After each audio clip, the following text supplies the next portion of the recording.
స్కూల్లో డ్రగ్స్ తయారీ కేసుకు సంబంధించి దర్యాప్తు ముమ్మరం చేశారు. మేధా స్కూల్ కి సంబంధించిన అప్డేట్ మనకు అందుతోంది. స్కూల్ ప్రిన్సిపల్ జయప్రకాష్ ని ఈగల్ అధికారులు విచారిస్తున్నారు.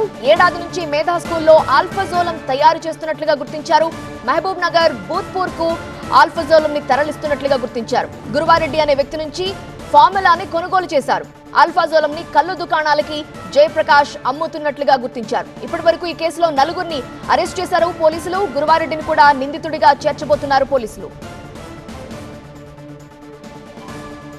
స్కూల్లో డ్రగ్స్ తయారీ పోలీసుల ఎంక్వైరీకి సంబంధించి మా ప్రిన్సిపల్ కరెస్పాండెంట్ జ్యోతి మరిన్ని వివరాలు అందిస్తారు.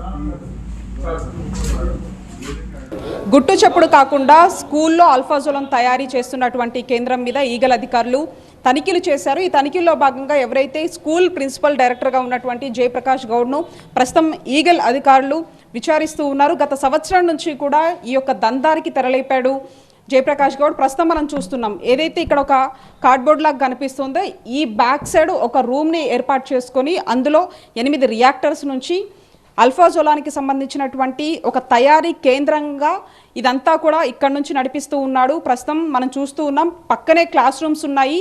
మరొక క్లాస్ రూమ్కి పక్కన ఈ విధంగా ఒక బోర్డుని ఏర్పాటు చేసుకుని ఇదంతా వ్యవహారాన్ని అంతా కూడా నడిపిస్తున్నటువంటి పరిస్థితి.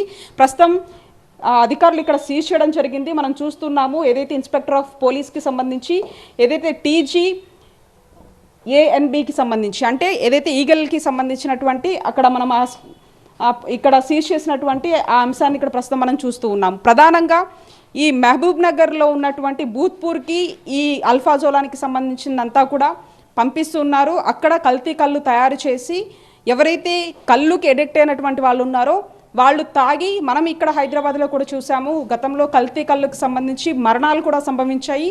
ఈ రకంగా గత సంవత్సరం నుంచి ఎవరైతే గురువారెడ్డి అనే వ్యక్తి ఒక ఫార్ములాని ఇవ్వడం జరిగింది. ఆ ఫార్ములా ఆధారంగా ఇక్కడ పెద్ద ఎత్తున కూడా ఈ ఆల్ఫాజోలానికి సంబంధించి తయారీని చేస్తూ ఉన్నారు. దాదాపు 3 కేజీలకు సంబంధించినటువంటి ఆల్ఫాజోలంతో పాటు 4 కేజీలకు పైగా ఉన్నటువంటి సెమీ ఆల్ఫాజోలాన్ని అధికారులు సీజ్ చేశారు. దాదాపు నగదును కూడా సీజ్ చేశారు.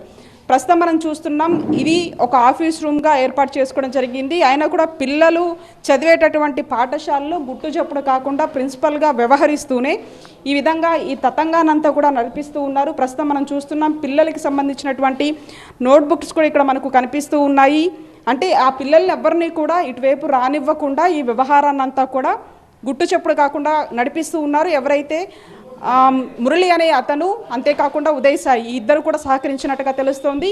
ప్రధానంగా ఎన్ని సంవత్సరాల నుంచి ఇది నడుపుతున్నారు అనేది అంశంతో పాటు కేవలం మహబూబ్ నగర్లో ఉన్నటువంటి ఈ బూత్పూర్కే ఈ యొక్క కల్తీ కళ్ళకు సంబంధించి ఈ ఆల్ఫాజోలాన్ని పంపించారా లేదు అంటే ఇంకా వేరే ప్రాంతాలకు సంబంధించి పంపించారనే దానికి సంబంధించి ప్రస్తుతం వివరాలు అడిగి తెలుసుకుంటూ ఉన్నారు. ఓవరాల్గా ఒక పాఠశాలలో ఆల్ఫాజోలాన్ తయారీ కేంద్రాన్ని ఈ విధంగా నిర్మించి ఈ విధంగా ఏర్పాటు చేసుకొని వేరే ప్రాంతాలకి ఆల్ఫాజోలాన్ని పంపించడం దాని పట్ల పోలీసులు సైతం కూడా షాక్ అయ్యారు. ఇటువంటి వాటి మీద ఖచ్చితంగా నిఘా ఉంచాలంటూ కూడా డిమాండ్ చేస్తున్నటువంటి పరిస్థితి. వీడియో జర్నలిస్ట్ శ్రీధర్తో కలిసి జ్యోతి టీవీ9 హైదరాబాద్.